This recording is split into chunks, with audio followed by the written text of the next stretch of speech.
Alhamdulillah wa salatu wa salamu ala Rasulillah. Self-accountability is one of the most beautiful forms of purifying oneself and getting ready for the real accountability before Allah subhanahu wa ta'ala. And this is a concept that Umar ibn al-Khattab emphasized upon often. And he says, "Hasibu anfusakum qabla an tuhasabu."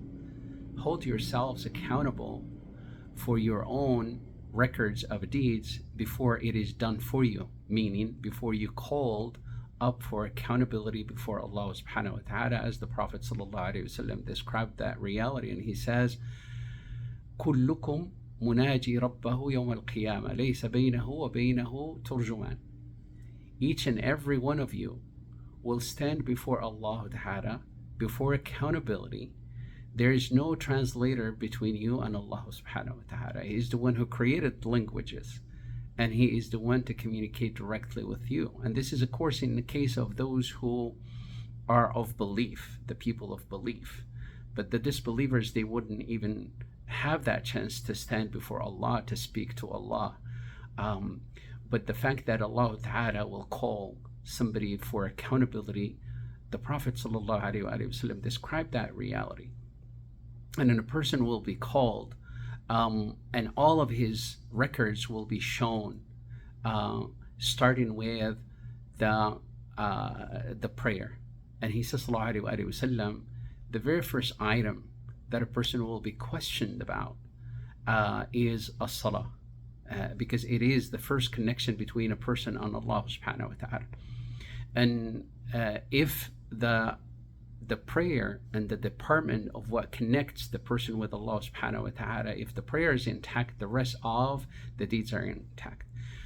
However, you have the most crucial and detrimental department, and is the one that has the records of our deeds in regards to those that we have encountered throughout our lifetime. And this is where accountability becomes very, very important and crucial, simply because when it comes to the falling short of the mark in regards to our obligations toward Allah subhanahu wa ta'ala, Allah ta'ala is ghani, is self-sufficient, is not in need of our obedience, nor does He get harmed by our disobedience. But when it comes to our deeds that are relationship based with others, that's where accountability ought to be focused on tremendously. This is in no way to say to dismiss or disregard the accountability in regards to our relationship with Allah, but simultaneously, except that emphasis is very important on being careful and holding oneself accountable with all of the things that happened in the past, and use it as a discerning lesson, as a lesson to be learned for what is to come in the future. So subhanallah, the Prophet sallallahu alaihi wasallam told the Mu'adh that the majority of the people will be tossed in hellfire as a result of what their tongue put forth, meaning the statements that they've made throughout their lifetime. And that puts an emphasis, and even Mu'adh says, "Oh ya Rasulullah, are we going to be held accountable for what we say?" And he says, yes, the majority of the people will be held accountable and will be victim of their statements. Hence, the importance of dissect and isolate the problem and tackle and address the problem. If it is the tongue, then the tongue ought to be the focus, primary focus. And as we mentioned before, that the tongue, meaning the statement that we are ready to make all the time, the tongue is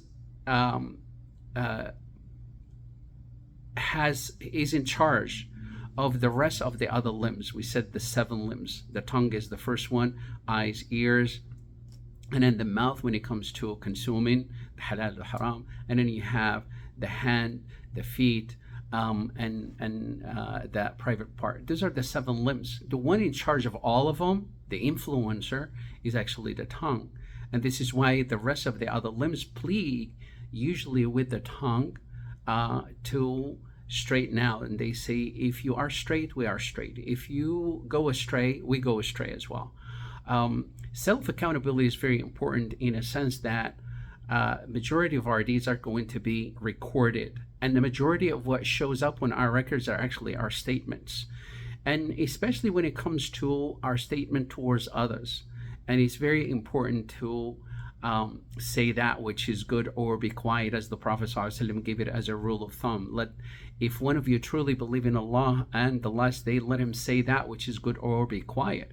However, it goes even further. It is not necessarily just the part that we engage in our statements that are of harm to ourselves, meaning they go down in our records as sins, but also taking part in listening and enjoying the statements of others, and especially when it comes to wrapped and camouflaged and beautified in what is given the name rather of comedy, for instance, and jokes.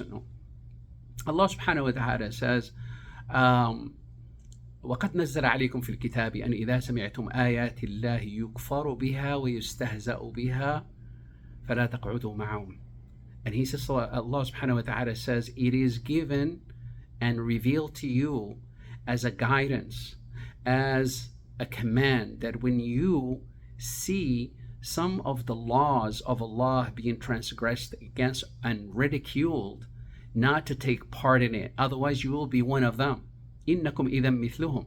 You will be one of them, meaning this will engage a person into taking share of the sins committed by others, but you didn't do them, except that you take part indirectly by enjoying that and listening to the jokes. And this is unfortunately part of our culture worldwide. Jokes, and usually the subject matter of those jokes are other people, other circumstances, other people's plight and affairs and all. The accountability of oneself should be a priority. Why? وَكُلُّكُمْ آتِيهِ يَوْمَ الْقِيَامَةِ فَرْضًا. Because each and every one of us will be standing before Allah subhanahu wa ta'ala individually, not in a group, not with our families.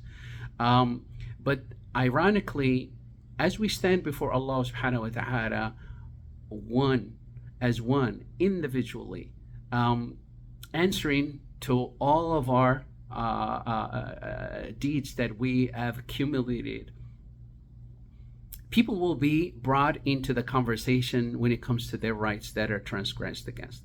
How about when people transgress against you? Think of it as an investment, because their sins are actually good deeds for you, hasanat. And as subhanallah, the Prophet sallallahu alaihi wasallam called us to invest into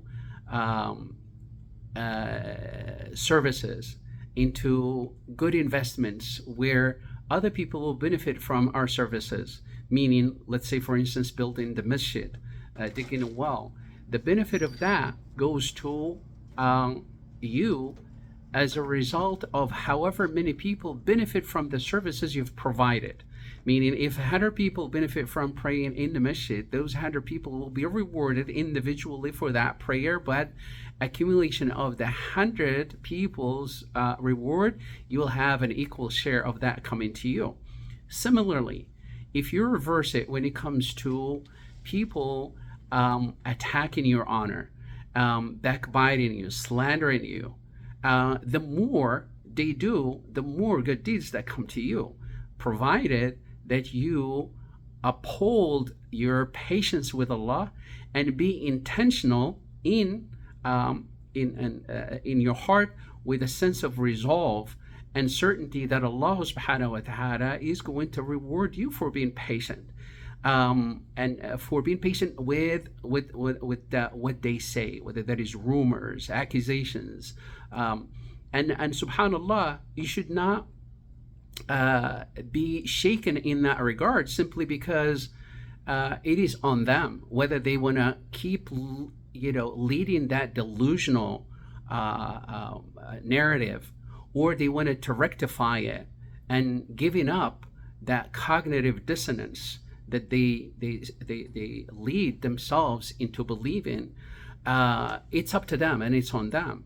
But as far as self accountability that goes for ourselves, is we look out for our own records with Allah subhanahu wa ta'ala for our own selves.